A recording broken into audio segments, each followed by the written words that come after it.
and away. Postman Pat jumped okay. Great speed out from Aussie Rocks is going to get across. Aussie Rocks leads into the first turn. Postman Pat second. Saige Tenniele's up to third. Tinker Norm is closing in strongly. Next in the field was Bears Bullet, clear of Raver's Army. Raiders Guide, and last of all was Modern Swinger. They bunch off the back. It's Aussie Rocks in front. Postman Pat, Tinker Norm's looming large. Around the turn, Tinker Norm's run to the lead. Tinker Norm running on Saige Tenniele. Saige Tenniele! Saige Tenniele's won the final. Yes, that was, of course, Saige Tenniele's sensational victory in the National Sprint Championship at the Meadows last Saturday night, getting up for WA and trainer Cody Charles. Hello, my name is James Broadhurst. Welcome to the Wednesday preview. Joining me, as he always does, is the monarch of the microphone, the Regal Race caller himself, Hayden King. Hayden, what a result that was from Saige Tenniele over the weekend. An incredible coup for both Charles and Chasing here in the West. So well done to you, Cody. Heartiest congratulations. And she deserved that win, Saige Tenniele. She jumped well, and she really had to finesse her way through the pack through that last 100 metres. So showed a lot of racing nous, and she beat some of the best sprinters we have in Australia. So very well done to everyone concerned. Yeah, exhilarating victory, wasn't it? Talk about the right dog, right place, right time. When she was on the back of them, you just knew she was a chance, and steamed over the top of them and come home for WA. Hayden, we had 20 years, more than 20 years between Prince of Tigers in 97 and Western Augie in 2018.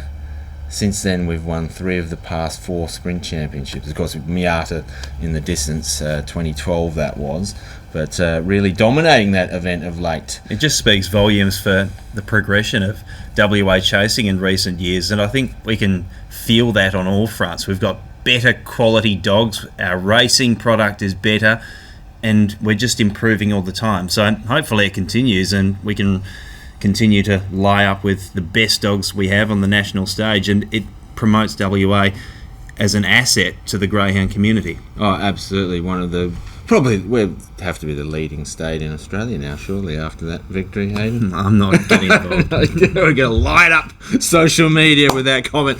No, it's certainly not. And the Nationals itself, Hayden, obviously they raised the prize money this year. Not all about prize money with the Nationals. I don't think it needs to match those big races. Certainly doesn't need to be on par with the $1 Million Chase, the Phoenix, that sort of level. But bumping it up certainly helps to maintain the prestige of this event, and it is an important event. It's my favourite event of the year, I think, the Nationals. Only chance you get to actually represent your state in this sport. Yeah, absolutely. I think it is a very important thing we have in the greyhound industry, because it invites a healthy rivalry between the states, and with that rivalry also comes a sense of unity, where we get to make these connections and networks between the different states, and it becomes almost like a fiesta for all of these greyhound people to come together at this one event, and we can really celebrate the product. So I think it is really important, not just for the prize money front, but also for the psychological front of greyhound racing. Yeah, absolutely. Very respectful rivalry, let's put it, between all the states in regards to that. And as you say, coming together is a great benefit for this sport, I think. All right, well, that was what happened last weekend, Hayden. This weekend we've got a couple of heats of the Spring Gift at Cannington. That's what we're going to go through on the show this week. Before we get to the first heat, though, let's go back and have a look at the victory of Pudding Manelli last week. First win since April. Pudding Manelli jumps okay from box 2, but he's headed early by Ripon Tomahawk and Tweak Freak on either side, and West on Odie on the outside. Pudding cops a check at the first turn, gets pushed wide, loses ground, and Ripon Tomahawk is able to slip away into the lead. At this point, Pudding Manelli, got to say, looks very unlikely as Ripon Tomahawk attracts a crowd at the head of the field, but Pudding gets clear of Tweak Freak and starts to make up territory. It's compacting up at the front, and here comes Pudding Manelli along the rail with late race momentum, and he steals the win at the death in 30-26. Some finish there from Pudding Manelli, a dog that had been looking for form. Not sure he found his best in that race. I think he's still looking for that, but certainly he'll take that result, won't he, David Hobby, trainer of Pudding Manelli. What did you make of that victory? He made all the right moves, Pudding Manelli. He put himself in a position to win, whereas Weston Odie was deep the whole way doing all the work. Pudding was taking those scalping runs right along the rail, and that proved the difference between the two, because it was a fine margin at the end, but Pudding was able to get the result. I don't think we take anything away from Weston Odie. Hopefully he can string up a win soon, because I'd love to see him get that confidence up, and then the others in behind, there were a couple that were close up as well, so we get to see a battle between the first two again this Saturday, and throw in some very capable types as well. I think this first heat is an absolute ripper. Let's have a look at the field right now. And obviously we're seeing Pudding Manelli here out of box 6. You mentioned Weston Odie there, gets the pole. Look, last week had his chance, but there were mitigating circumstances, weren't there, to him getting rolled. Took that check at the first turn, and he took the long way around for the entire journey, so I didn't mind the run. It certainly was an improvement from the previous weeks, wasn't it, from him, and I think we'll see more improvement again from him. Last time he had box 1, he led all the way. That was back in June when he was in peak form. Not going quite as well at the moment, but box 1 certainly good for him in this race. I think we'll see a lot of action here from these inside draws. We've got Solidified in box 2 here, rebounded into the winner's circle last week with a best on night 29.70. Now this dog has a PB of 29.66, so close to that. He can ping, but generally does take a bit of time to muster. We know that strength is his main weapon, so he doesn't need to lead to win this, and inside draw should go well here. Honestly, 2 out of box 3. Hasn't raced since that WA Sprint final. That was 3 weeks ago. Wasn't prominent in that series, but had a nice win in 29.68 before that. That was in a 4-dog field though, so can't take too much from that necessarily. Has shown good form in the past. Of late, not quite to that level. Not quite sure where this dog is at the moment. Wouldn't surprise to see, honestly, 2 be prominent. We've got Granite Song, box 4. Can't rule that dog out. I think though things would need to go his way to win this one. And out in box 8 here we've got Runaway to Mars, a more than handy greyhound. Of course, that win a couple of weeks ago was sensational. Has won from box 8 in the past as well, so certainly can't rule Runaway to Mars out of this one. I think it's a really open race. Where are you looking in this one, Hayden? Yeah, you are dead right. It is a tough contest. Weston Odie drawn the inside, gets that opportunity to use box 1. Solidified, I think you quite correctly touched on there. He does begin really well. I don't think down to the post is his strongest asset, because I don't think he has that notable change-up speed, but he still ran a really good first section last start, which set up that tremendous overall time.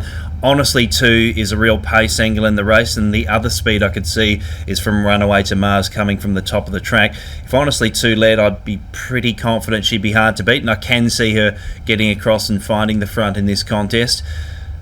I think she'll go pretty close. Others in the race, Granite Song does need luck from box number 4. He just couldn't quite hold the position from box 1 last time out, and that was his undoing. He does have Nanga Chief outside him here, who is a pretty steady beginner. Pudding Manelli, we know, doesn't show the most early speed, and Supercharge is a get back. So the only real pressure from the top of the track is going to be from Runaway to Mars in those early stages.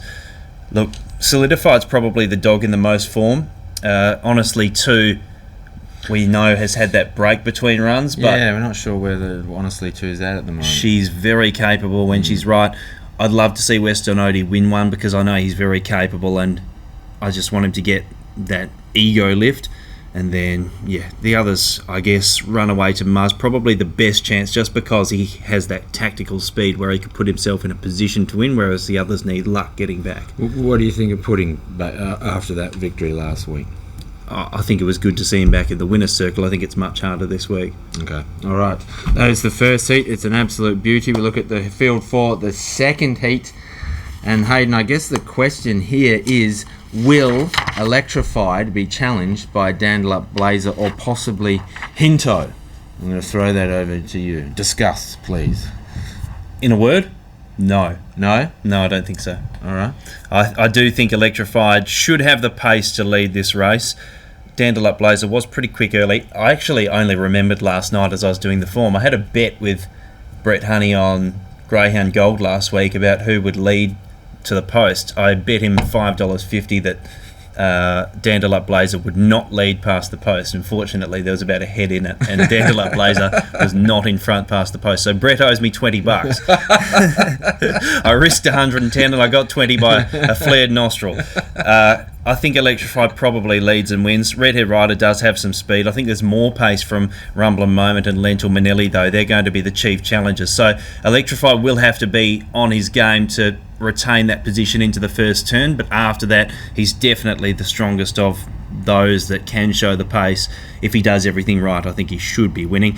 I thought Catchu was actually pretty good last start. Picked himself up and did some dirty work, and he still got home resolutely into fourth place. It is going to be difficult to turn over a dog of the ilk of Electrified. Hinto I thought was okay.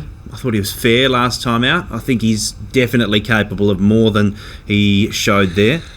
He is just a constant story from him of starting his run from or either getting into too much trouble early or starting his run from too far back, isn't it? He wasn't in the best position, but I was expecting him to unwind a run slightly better than he produced into third place. He did a good job, but I just know he's got more than he's showing. Dandelup Blazer was very good, picking up the pieces and getting home strongly to win right on the post there last time out. Whilst he began well, he just couldn't quite muster up to get to the front, and despite that, he was still able to win. And then you've got others like Quicksmart, who probably does his best work over 600, but he could bob up and run a race here. But frankly, there is one dog they all have to beat, and that's Electrified. Brett Honey's currently applying for overtime, mate. You're going to clean him out financially. What, $20? Yeah. Gee whiz. Well, $20 is still a bigger net worth than me. Look, Electrified dog to beat here. I guess question Dandelop Blazer, racing as well as he has. Can he go better? That's the question, this dog. He's on an upward trajectory. He would need to go significantly better, not because he's that far below Electrified, but Electrified's just been there, done it. He's performed at a high level, and when he's at the top of his game, he's, if not the best chaser in WA, very close to. So Dandelop Blazer does need to go to another level to be matching a feat like that. Could he do it here? Absolutely, but I think it would require an error from Electrified. Electrified's won his past 3 as well, so there's no chinks in the armour in that regard. And he actually went to Northam last time out, so just as a freshen up. Yeah, he did what he had to there. He didn't break any records, and he didn't beat them by a great distance, but he'd probably never been to Northam before, so he just was learning on the job, really. Nice little freshen up for him in the Avon, as I had on Monday, and it could do you a world of wonders. You have come back. You're looking radiant. Yeah, your arms out of the sling, and yes, done well for you. All right, those are the 2 heats of the spring gift at Cannington on Saturday. We're also racing at headquarters tonight. Hayden, you got a best bet for us? I do. Race 6, number 3, Navy Blue Bars. This dog's pretty strong. If he balances up close, look out. He'll do some dirty work, and I think he can work through the pack and be the one to hold out there. So race 6, number 3, Navy Blue Bars. All right, my best bet is in race 5. The dog jumping out of the red here. Bungee Man, brilliant victory. 2 runs back. Couldn't find the lead from a wide draw last week, but still fought it out well. I think the draw is going to help him out here, and I think he's going to be prominent once again. Bungee Man, that's race 5, number 1 for me tonight at Cannington. Well, Hayden, that is the show. Spring gift heats coming up at Cannington this weekend. Thanks for joining us. You're so welcome. Thanks for coming along, James. Thank you for watching. If you can't make it to the track, remember you can always catch us on the next edition of the Wednesday Preview.